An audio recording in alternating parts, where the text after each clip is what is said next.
God's everywhere, ain't no need for us to hide. Got a question, he's the answer. This is the church in the wild.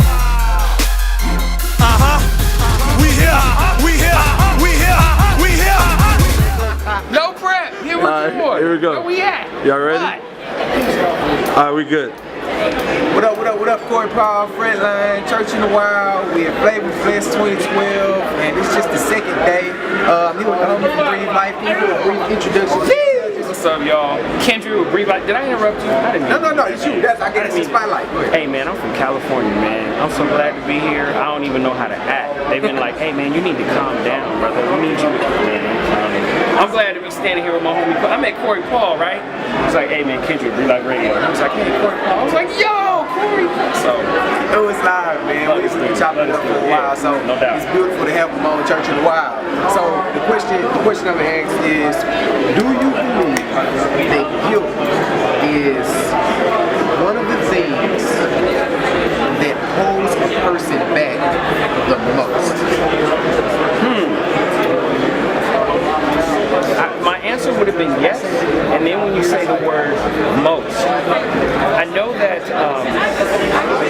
being able to forgive yourself, being able to recognize that grace is available, you know what I mean?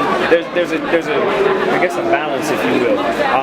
Grace is 100% available to anyone, but we have to recognize that having a contrite spirit is key. Being able to say, man, God, I'm sorry. You know, not man, that girl was fine, man. I'm about to go hit that and you know, just holler at God in the morning. Right. Good. It don't work like that. You know what I'm saying? If you didn't use wisdom and not be at her house at 2 o'clock in the morning, and you end up slipping and falling, right? You know what I'm saying? And you wake up in the morning, get in the car, heading home, and you're like, man, that's affecting my witness. You know what I'm saying? So now the guilt is there. The guilt is there. Now, being able to acknowledge that God's grace is available, period, just by saying, God, I'm sorry. Changing, not looking at it from the human perspective, where you feel like you have to beat yourself up, like you have to separate yourself from God and be good and then earn His love back. Right. You know what I'm saying? You don't have to do that. You can just say, man, God, contrite spirit, honest heart, man, God, I'm sorry. Forgive me, Lord. And it's done. And you short of, you know, STD or something. Right. It may be some residuals from your actions that's there, which doesn't mean you're not forgiven. Right. It just means this was a consequence from the action. And one of the few consequences. Flesh pays no penalty for sin. If you're a Christian and you die, your flesh goes to the dust. If you're a sinner and you die, your flesh goes to the dust. So believers, stop listening to your flesh, man. Your soul pays a price for that mess. Not your flesh don't care. Okay, so understanding guilt comes when we have grace, right? How can you, what would you say to encourage, whether it be believer or non-believer that struggles with guilt?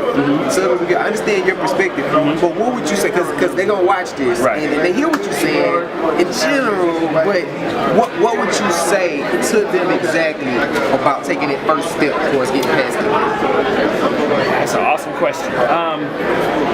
Man, where would I go with that, Lord?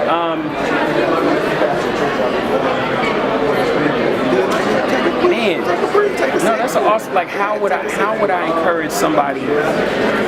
You know, it really is the personal relationship that you have with Christ is where it starts. And I guess I shouldn't say that, because there are going to be those that watch that don't have the relationship with Christ.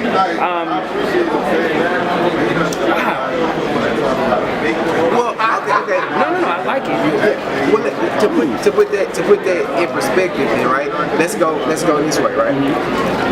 We got the guilt, and we know the basic solution for the guilt, right? We know the basic solution for the guilt. So I guess we put it in a better question to say, why shouldn't you let that hold you back? So if I come to you and I'm like, man, I did this, I did that, I'm not worthy, So what's even my motivation to keep going? See what I'm saying? Anything that we do, take it from the context of faith. Anything that we do, failure is not where we stop. I believe Bill Gates once talked about, for every success in business, there's 100 failures. If you look at a lot of the people that are millionaires and billionaires running companies, a lot of them have had situations of being flat broke. They've had companies that they've started that tax ID went bankrupt. Of course, I say the tax ID because they shield themselves.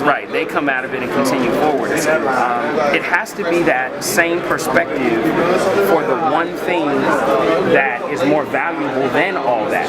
The one thing that countries are fighting wars over all kinds of stuff, and this is the most valuable thing ever that God says is not worth taking a life in because Christ already died. So you have something that is of paramount value that we should just be willing to say whatever it takes, God. Whatever it takes. I read something recently that talked about there are people that are taking salvation, giving their life to Christ, and they're making Christ a part of their existing life. You know what I'm saying? Like going to buy a new suit and hang that suit in the closet.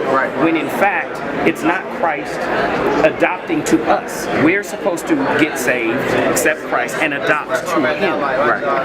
And so exactly.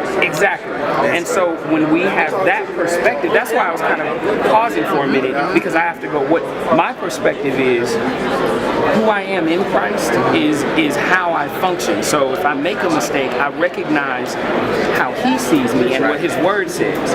And your question was like, okay, not from who are you in Christ? What does somebody outside of, how do they see it if they're outside? So that's why I was like, but that answers the question.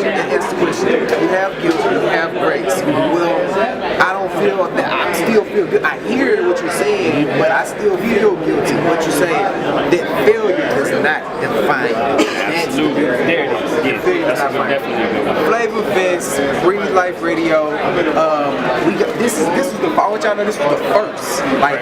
This is the first Flavor Fest interview that we've done. So the standard has been set immensely because it's beautiful. The standard has been set immensely because 2013, October 3rd through 6th, I think it is. Flavorfest.org, whatever the website is. Y'all go hit that up. Be here next year, man. I'm definitely gonna be here. It's my first. Mine too.